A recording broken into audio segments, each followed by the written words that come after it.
Hola amigos de YouTube, hoy vamos a ver disfunción eréctil.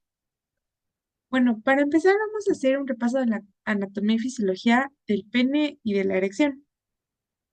Vamos a recordar que el pene está compuesto por dos cuerpos cavernosos que corren en el dorso del pene, que son estos, un cuerpo esponjoso que es ventral y de él se desprende también el glande. Y bueno, si hiciéramos un corte transversal al pene, esto sería lo que veríamos.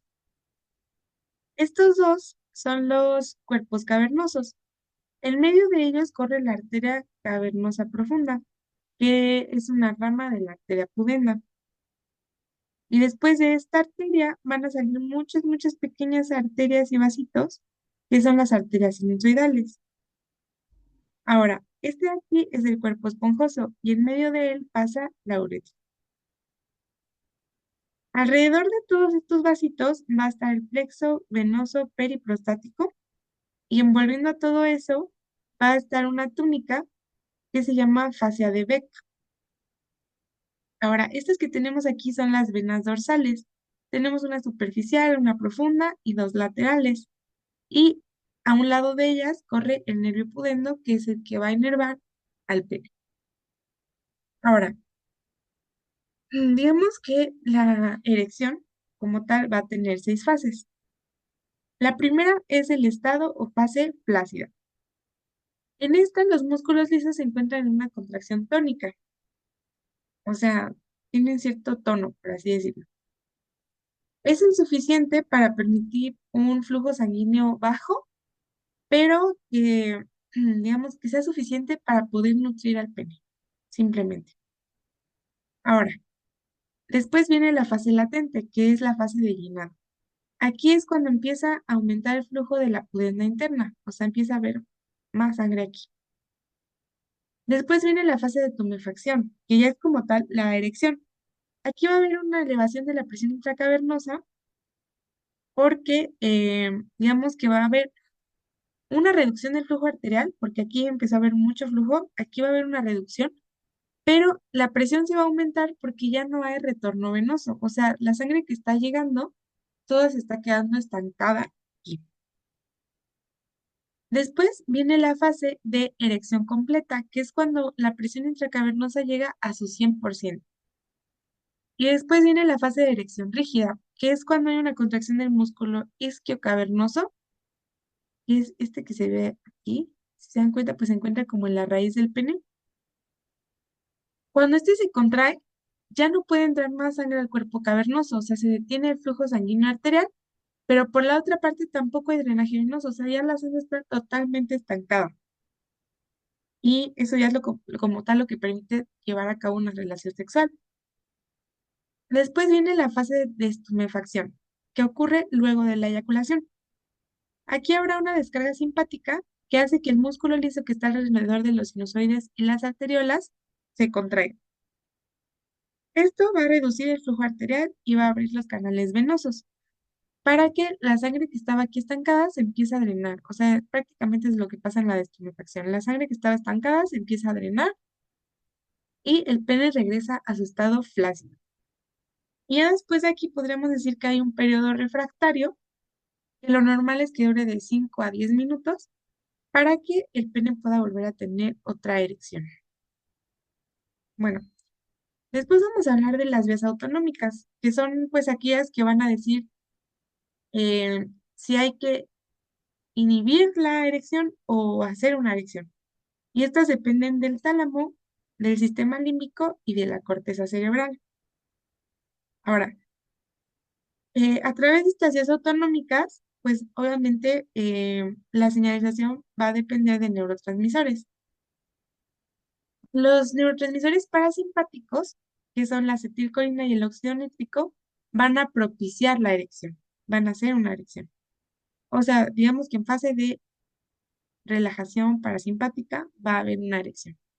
Mientras que los neurotransmisores simpáticos, que son la norepinefrina, endotelina, neuropéptido Y, angiotensina, van a inhibir una erección, porque si estamos en, digámoslo así, en fase de huida, no podemos tener una erección, que nos vamos a distraer y ya no vamos a ver el peligro. Bueno, Ahora hablaremos de la contracción y la relajación del músculo liso. Esta depende de la PDE5 o fosfodiesterasa 5. Las fosfodiesterasas son enzimas que inhiben a la guadenilciclasa. En otras palabras, lo que hacen es impedir el movimiento del calcio. Y si no se mueve el calcio, entonces el músculo liso no se puede contraer digo más bien, ajá, impide la relajación del músculo liso. Ah, sí, porque como se está acumulando el calcio, entonces va a haber una contracción del músculo liso. Entonces, lo que hace la fosfodiesterasa 5 es impedir que el músculo liso se relaje, en pocas palabras. Se supone que en todo el cuerpo hay 11 tipos de fosfodiesterasa, pero la 5 es la que más se encuentra en los cuerpos cavernosos. Por eso es la que nos importa. Ahora, hay diferentes tipos de erección. Por ejemplo, tenemos la reflexogénica, que es aquella que implica una estimulación mecánica, o sea, lo tocas y se para. Y luego tenemos la psicogénica, que es como que lo piensas y se para. Y luego tenemos la nocturna, que tiene una función fisiológica, que es compensar la isquemia fisiológica que sufre el pene. Si recuerdas, yo te dije que en la fase flácida, o sea, como que el flujo sanguíneo es muy bajo, apenas si puede permitir la nutrición, pero digamos que el pene pues se encuentra como que en un estado de isquemia fisiológica. Entonces, que el pene tenga erecciones durante la noche permite que se llena de sangre y así reciba digamos que el aporte sanguíneo, el aporte nutricional más bien, y de oxígeno que necesita. Entonces, para eso sirven las erecciones nocturnas. Y lo normal es que se tengan de 6 a 8 por ciclo de sueño. Ahora, aquí hay un dato muy importante y es que si nos encontramos con un paciente que no tiene erecciones matutinas, em, nos estaría hablando de un mal pronóstico, porque las erecciones son un marcador silente de los capilares de todo el cuerpo. O sea, eh, digamos que los capilares del pene son como una ventana que nos ayuda a saber cómo están los capilares del resto del cuerpo. Entonces, digamos que si no tiene erecciones matutinas, que son fisiológicas, nos estaría hablando de una cardiopatía isquémica hasta demostrar lo contrario. Y ese dato es muy importante. Bueno, hasta aquí se acaba lo de anatomía y fisiología. Y pues esto lo dio el profe. Pero yo no lo veo tan importante. Yo creo que lo único que de aquí te tienes que saber es los neurotransmisores. Parasimpáticos aumentan la erección, acetilcolina y óxido nítrico, y los simpáticos inhiben la erección, norepinefrina, enotelina, angiotensina, y también lo de la fosfodiesterasa 5. O sea, su acción biológica es inhibir la contracción del músculo liso, y la que más se encuentra en los cuerpos cavernosos es la 5. Ah, bueno, y por último, lo de que las erecciones nocturnas son normales y compensan la esquema fisiológica del estado flácido del pene y que si no hay erecciones matutinas nos puede estar hablando de cardiopatía isquémica. Eso es lo importante de ahí. Bueno, ahora vamos ya como tal con la disfunción eréctil y esta es su definición. Es la incapacidad para mantener una erección con la suficiente rigidez como para una relación sexual en al menos 25% de los intentos. 25% de los intentos. Los factores de riesgo incluyen pues el estado general de salud, como por ejemplo una cardiopatía, también si hay patología prostática, las condiciones sociales, porque es más frecuente en personas de medios o escasos recursos. La diabetes mellitus, porque es la causa más común de disfunción eréctil, muy importante. También desórdenes psicológicos o psiquiátricos, como el Joker no podía tener erecciones, por eso lo dijo la Harley Quinn. Y tabaco y alcohol. Ahora, podemos clasificar la disfunción eréctil en orgánica y psicogénica. Vamos a ver. cada causa orgánica por sí sola, así que, bueno, aquí las tienes escritas: anatómica, vascular, neurogénica, endocrina o asociada a la edad. Y la psicogénica, que puede ser generalizada o situacional. Generalizada es que de verdad no se les para con nada. Y la situacional, por ejemplo, sería a un hombre que le gusten los hombres, no se le va a parar con una mujer. Entonces depende de la situación, ¿no? Ahora, la psicogénica, la mayor parte de los pacientes tienen un componente psicológico, que puede ser ya sea el causal, o sea, este, de que estoy deprimido y por eso no se me para, o puede ser, digamos que una complicación de o sea, como que estoy triste porque estuve con una chava bien bonita y no se me paró, o sea, como que puede ser el causal o puede ser una consecuencia. Además, pues va a tener que ver con lo que ya habíamos dicho de las vías autonómicas, que están reguladas por el hipotálamo, el sistema límbico y la corteza. O sea, si no te funciona bien el cerebro, no va a poder mandar las señales correctamente. Ahora, si hablamos de la disfunción eréctil orgánica, la primera, bueno, la primera causa que vamos a hablar es la neurogénica. Corresponde del 10 al 19% de las disfunciones eréctiles. Ahora, puede ser de origen en el sistema nervioso central, con enfermedades como por ejemplo Parkinson, EBC, Alzheimer, encefalitis, traumatismo craneoencefálico o epilepsia, o puede ser que tenga origen en el sistema nervioso perdón, periférico, como por ejemplo una neuropatía, una mielitis transversa, una esclerosis múltiple, trauma quirúrgico o sección medular. Bien. Después viene la endocrina, y aquí estaremos hablando de hipogonadismo, o sea, deficiencia de las hormonas sexuales. Bueno, cuando es de causa endocrina, se va a acompañar de pérdida de la libido, porque la testosterona es la que está encargada de generar la libido. Entonces, si no tenemos suficiente, también encontraremos, digamos que este síntoma. Ahora, también puede ser causada, por ejemplo, por fármacos de origen endocrino, como los andrógenos o el estrógeno. Lo que van a hacer estos fármacos es generar una disfunción del eje hipotálamo-hipófisis gonadal. Y otras enfermedades endocrinas relacionadas son el hiper o hipotiroidismo y la diabetes mellitus, porque son enfermedades que causan hipogonadismo, de lo que hablábamos ahorita. Y otras también implicadas pueden ser la insuficiencia hepática y la insuficiencia renal.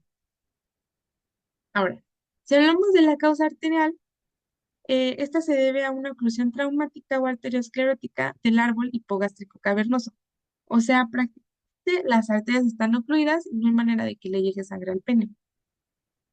En este tipo de causa, sí habrá erección, pero va a ser más lenta y menos rígida porque la sangre se tarda mucho en llegar al pene, o sea, digamos que las oclusiones generalmente son parciales, entonces, pues sí va a llegar sangre, pero va a llegar muy poca, entonces se va a tardar mucho en llenar y no se va a llenar completamente. Además, aquí hay riesgo porque puede ser la manifestación de una enfermedad arterial sistémica, como por ejemplo, ya lo dijimos varias veces, la cardiopatía isquémica silente. ¿Y cuál sería otro dato clínico que tendríamos aquí? Te dejo contestar. Que no hay erecciones matutinas. Ahora, también tenemos la venogénica, que es cuando hay una salida acelerada de la sangre de los cavernosos. Si recuerdas, cuando hablamos de las fases de la erección, dijimos que debe de cesar el drenaje venoso del pene. Aquí lo que pasa es que no hay esa pausa del drenaje venoso y entonces la sangre se sale, así como llega, se sale y entonces nunca alcanza a acumularse como tal en él. Aquí veremos que sí hay erecciones, pero son de muy corta duración. Las causas pueden ser cambios degenerativos en la túnica peneana, alteración de la estructura fibroelástica de los vasos, o sea, por ejemplo, que los vasos se hagan más permeables, y también puede ser por un shock venoso. Esta causa es común en adultos mayores y también está relacionado con el uso de estatinas. Las estatinas pueden causar disfunción eréctil al inicio del tratamiento, pero luego mejoran su calidad, precisamente porque también ayudan a destapar las arterias, ¿no? Otro puede ser la marihuana, bueno, que pueden causar este tipo de cambios, y la tamsulosina, que es un alfa bloqueador. Ahora, la asociada con la edad, pues es, digámoslo así, fisiológica.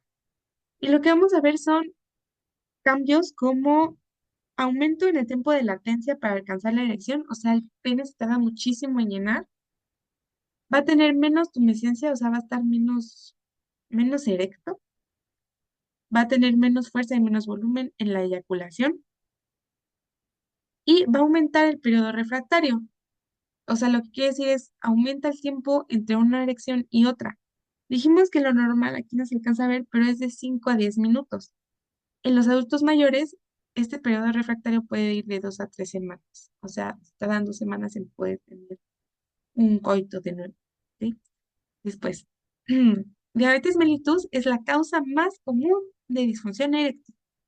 Diabetes mellitus es la causa más común de disfunción eréctil. En un pequeño porcentaje incluso puede ser la primera manifestación de la diabetes.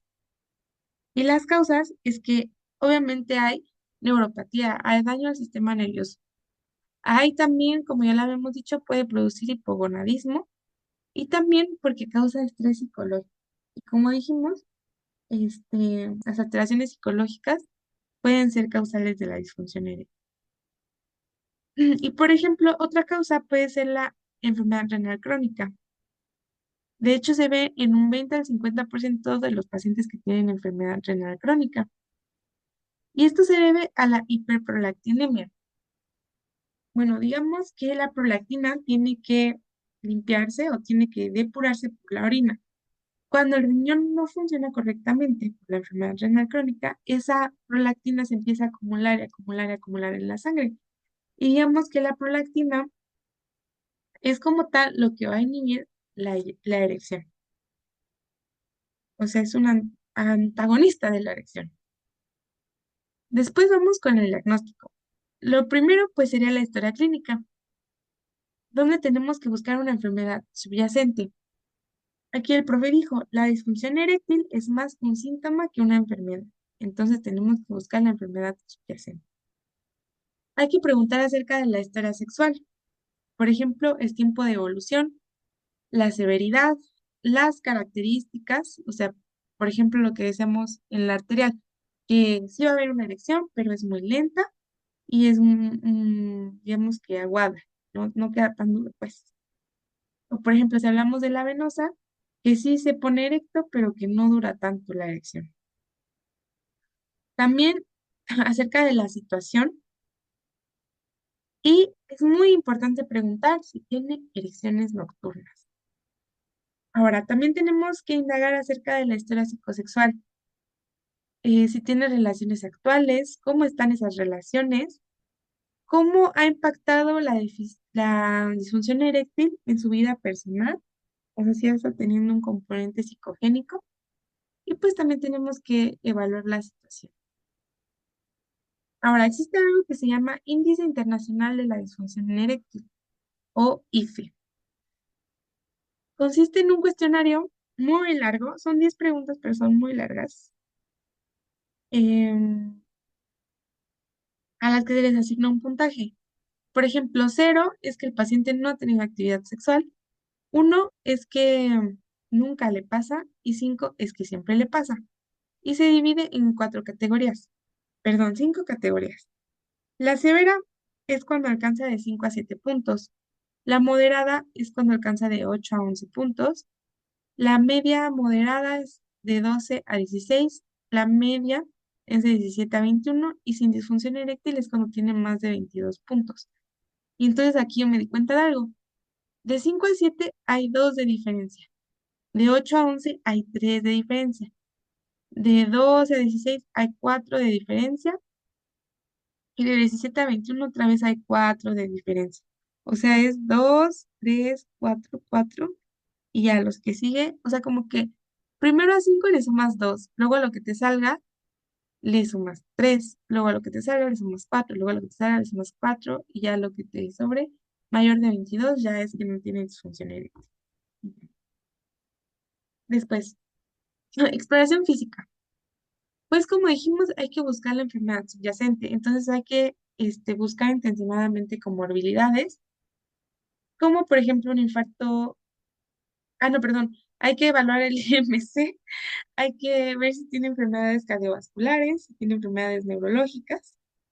En los laboratorios, pues vamos a evaluar el perfil lipídico, hay que hacer una química sanguínea, y en caso de ver lo necesario, podemos hacer un perfil hormonal, como por ejemplo para ver el hipogonadismo, pruebas de función tiroidea, de función hepática o el antígeno prostático específico, porque dijimos que las patologías de la próstata son un factor de riesgo. Ahora, otros estudios que se pueden hacer cuando se considere necesario son la inyección intracavernosa, que pues aquí vamos a poner una inyección que lo que va a producir es una erección. Y nosotros aquí tenemos que evaluar tanto el tiempo de erección como la rigidez que alcance. También podemos hacer un ultrasonido donde evaluaremos el flujo arterial y venoso a través de un Doppler. También podemos hacer una cabezonometría, caberzonografía dinámica. Estos estudios pues consisten en radiografías que se toman antes, durante y después de la erección para ver cómo se ven los cuerpos cavernosos. Después tenemos la tumescencia peniana nocturna, que consiste en ponerle al paciente un manómetro chiquitito alrededor de su pene y ver si es que durante la noche sí está teniendo las erecciones esperadas. Y para los que sean más pobres y no se puedan hacer esta prueba de tumescencia peniana nocturna, pueden hacer algo que se llama prueba de la estampilla, que consiste en que se van a poner una estampa en el pene antes de dormir. Y si la estampa amanece despegada, es que sí tuvieron erecciones nocturnas. Ahora, es muy importante también la evaluación psicológica, ver si tiene estrés, ansiedad, depresión, porque también podríamos asociar la disfunción eréctil a estos trastornos. Y pues finalmente vamos con el tratamiento. El tratamiento número uno, como siempre, va a consistir en modificar los hábitos. Hay que modificar la dieta para reducir la arteriosclerosis, hay que evitar fumar, evitar tomar alcohol, hay que decirles a los pacientes que no pueden usar la bicicleta, y hay que evitar el estrés producido por el acto sexual. O sea, en pocas palabras, hasta que resolvamos el problema, pues decirle que no se frustre por tener relaciones sexuales. Después, también hay que evitar fármacos que puedan dar la disfunción eréctil, como por ejemplo, ya lo habíamos dicho, la marihuana, em, los alfa bloqueadores y las estatinas. Realmente, como dijimos, sí pueden dar disfunción eréctil al principio, pero después lo van a mejorar. Así que las estatinas quedarían fuera de los que tenemos que quitar, ¿no? Y también podemos recomendar al paciente hacer ejercicios de Kegel para fortalecer el suelo pélvico. También es muy importante la terapia psicosexual, porque como ya dijimos, o puede ser el desencadenante o puede ser una consecuencia de la disfunción eréctil. Ahora, en tercer lugar, vamos a dar, de ser necesario, terapia hormonal. Esta va a estar indicada para pacientes que tengan hipogonadismo. Y aquí algo muy importante. Los fármacos hormonales van a mejorar la libido, sí, pero no la disfunción eréctil. Y pueden venir en forma de inyección, de parches o de un implante subcutáneo. Y ahora sí entramos con lo chido, que son los inhibidores de la fosfodiesterasa 5. Dijimos que la fosfodiesterasa 5 lo que hace es inhibir o como que suprimir al músculo liso, evitar que se relaje, pues, evitar que se relaje el músculo liso. Entonces, si la inhibimos, vamos a propiciar que el músculo liso se relaje, refuerce la acción del óxido nítrico en el músculo liso intracavernoso. Es muy importante que estos medicamentos son los de primera línea y una característica de ellos es que no actúan sin estimulación sexual. O sea, no te van a dar, por tomarte tu pastillita azul, no te van a dar erecciones así de la nada, ¿no? Mientras estás exponiendo o algo así, no. solamente con estimulación sexual. Estos fármacos hay que iniciarlos a dosis mínima y titularlos, pero muy importante, solo se utilizan a requerimiento. No es una pastilla que se tome diario, solamente cuando va a tener la relación sexual. Y van a alcanzar su efecto óptimo hasta las 4 dosis. Tenemos principalmente dos, el sildenafilo, el cual tiene un inicio de acción a la hora y si es masticable incluso de 15 minutos, y el tadalafilo, que tiene un tiempo de acción de 36 horas, es decir, que puedes tener la vida loca sexual, sexo, sexo, drogas durante 36 horas con una sola pastilla de tadalafilo.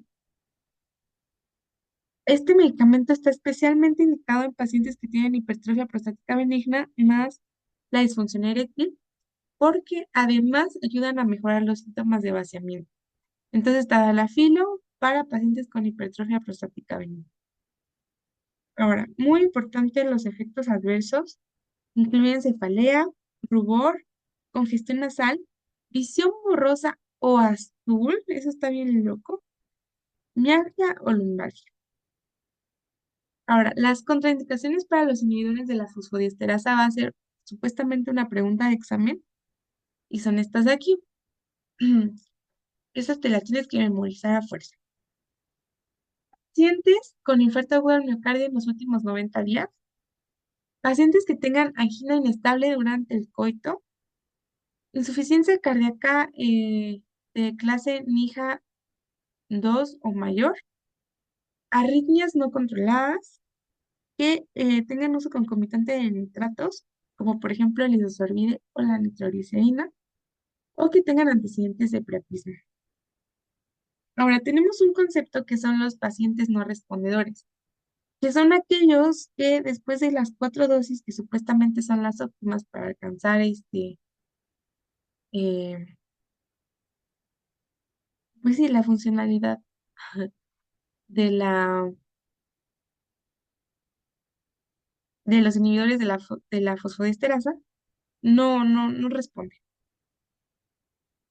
Ahora, aquí es muy importante verificar si lo están usando adecuadamente, o sea, que tengan la dosis bien titulada, que solo lo usen a requerimiento, etcétera. Y para estos pacientes no respondedores, lo que podemos hacer es evaluar otras opciones de tratamiento, como por ejemplo la apomorfina, el alprostadil transuretral o la LESW, que bueno, ahorita lo vamos a ver, pero es algo así como, pues aquí está, ondas de choque de baja intensidad que promueven la formación de vasos sanguíneos, aumentando el flujo sanguíneo dentro de los cuerpos cavernosos. Ahora, digamos que no funcionó. Aquí tenemos que irnos a los medicamentos intracavernosos, que sí, son para pacientes que no respondieron al tratamiento con fármacos orales. Incluyen la papaverina, la fentolamina, alprostadil y atropina. Y yo diría que de aquí te aprendas la papaverina. Las contraindicaciones son que sea un paciente con artritis que afecte las manos, que tenga limitación de la movilidad, que tenga agudeza visual disminuida o que tenga diátesis hemorrágicas. Estas no dijo que las iba a preguntar, solamente las de acá, las de los inhibidores de la fosfodiesterasa. Pues estas sí te las tienes que aprender. Y bueno, como te decía, el LSW es como un transductor que emite ondas de choque de baja intensidad. Esas ondas de choque promueven la formación de nuevos vasos sanguíneos, aumentando el flujo, y está indicado para pacientes que no respondieron al tratamiento vía oral. Otra opción, si esto no funciona, son los dispositivos de vacío, que pueden ser de tipo mecánico o electrónico, que lo que hacen pues es literalmente por vacío jalar la sangre hacia el pene. Luego tenemos el tratamiento quirúrgico. Aquí tenemos las opciones. La primera es la revascularización peniana, que consiste en anastomosar em, la epigástrica inferior, la arteria epigástrica inferior. También está la cirugía venoclusiva, que es para pacientes con fuga venosa. O sea que dijimos que la sangre llega al pene, pero luego se sale porque no hay como tal digamos que esa inhibición del retorno venoso. Aquí esto consiste en hacer una ligadura para propiciar que la sangre se quede atrapada en las venas, ¿no? Y por último tenemos las prótesis que pueden ser de dos tipos, semirrígidas o inflables. Y esto está indicado también para disfunción eréctil refractaria, pero hay que ser muy cuidadosos con las prótesis porque implican el riesgo de generar isquemia y necrosis del tejido. Y eso es todo. Gracias. Gracias por ver, suscríbanse y manden dinero.